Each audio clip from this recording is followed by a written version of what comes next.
For years, it's been fun to point to the original Karate Kid and say, so if one of the rules was no kicks to the face, then how come Daniel won with a kick to the face? Well, I'm about to karate chop that myth down.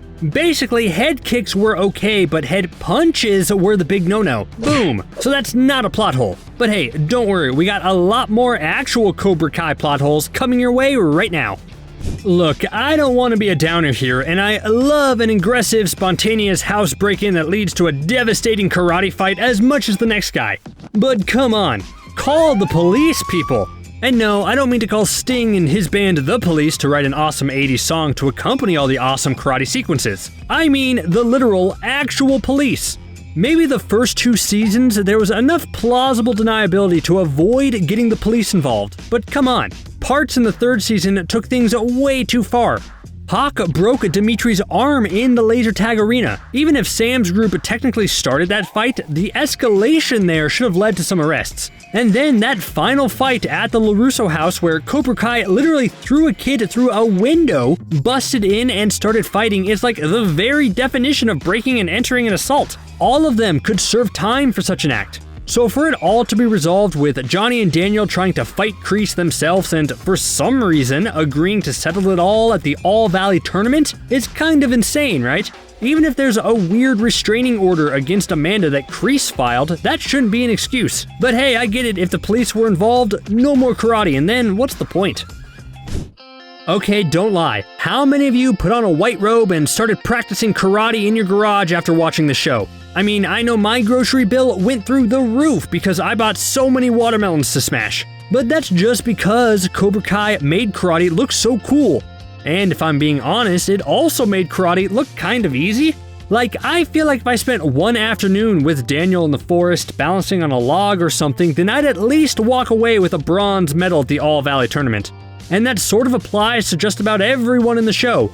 They all become basic karate masters after very minimal training.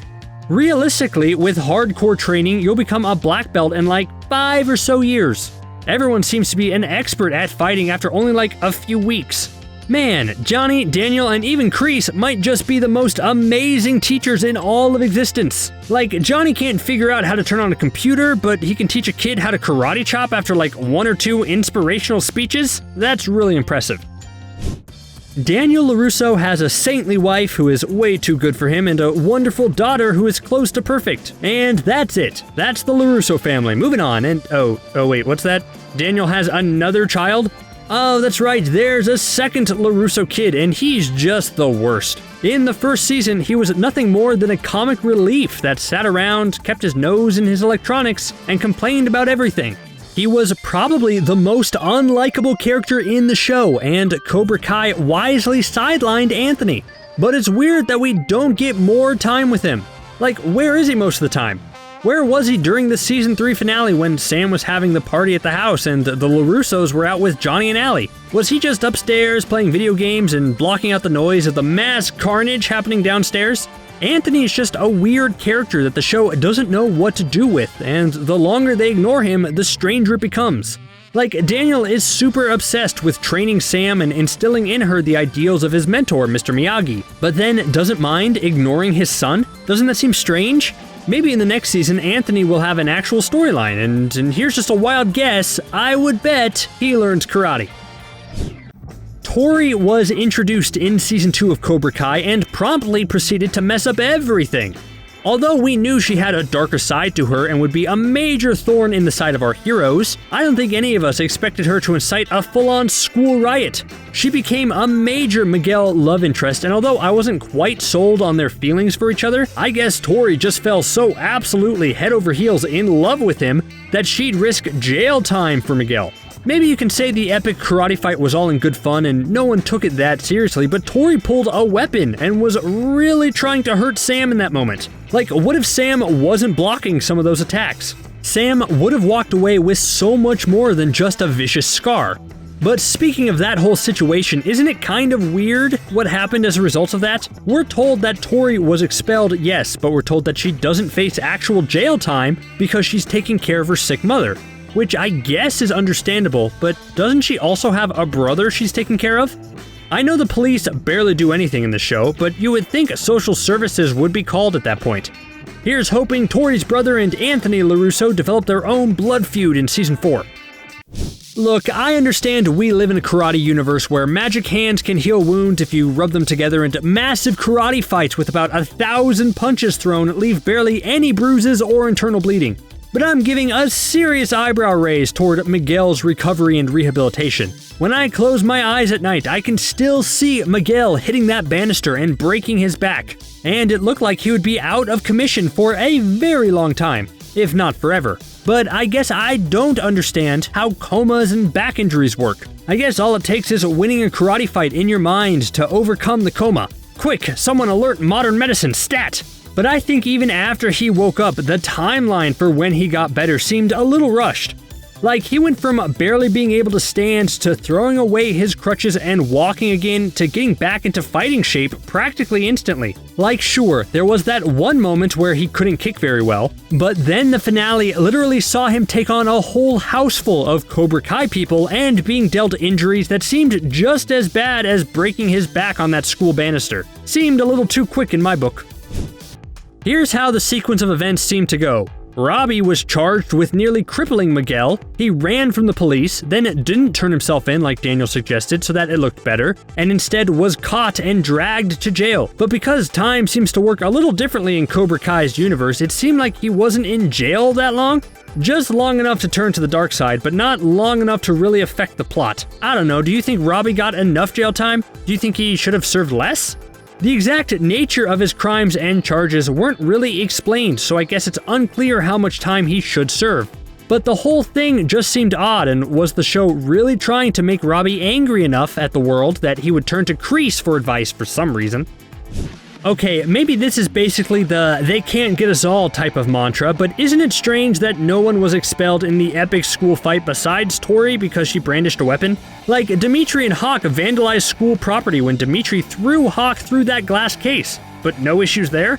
Maybe it was a thing where the school was so confused why so many of its students knew karate, and why a random man applying for the janitor job suddenly stepped up and also knew karate, that they just didn't bother to fully expel anyone. And again, I get it. If they were all expelled, then there wouldn't be that much of a story. But they couldn't come up with a better story element, like long suspensions, detentions, community service, etc. It seemed like they went back to school and everyone was okay. If that wasn't enough, the kids basically got into a karate fight 2.0 on the soccer field and suffered no consequences whatsoever.